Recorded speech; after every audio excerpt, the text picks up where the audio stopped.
Hi, I'm going to do my top 10 albums of 2022. And I'm going to say I listened to a lot of new music this year, more than I ever have before. Here's some good albums that didn't make the cut. Stump Work by Dry Cleaning. Drag New Warm Mountain, I Believe in You by Big Thief. Inner World Peace by Frankie Cosmos. Church by Billy Woods.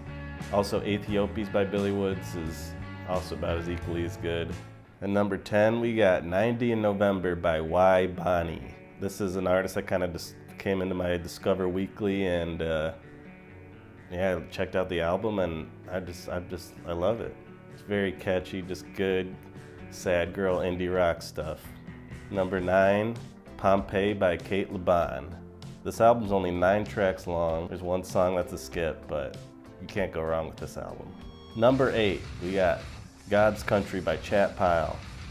This is a very heavy album. You can actually make out what the lyrics are, and the lyrics are really good, which is rare for metal music. Mr. Morale and the Big Steppers by Kendrick Lamar.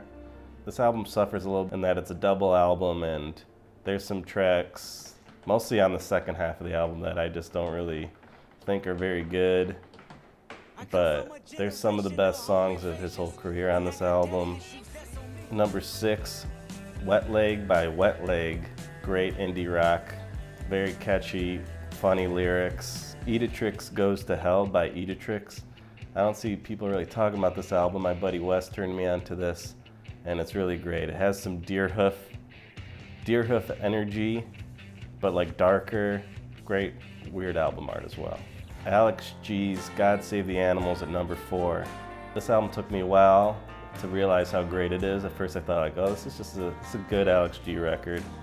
But the more you keep listening to it, turns out it's fucking great. It's maybe his most cohesive record. It feels like the way that all the songs flow into each other, and just these collection of songs all belong together.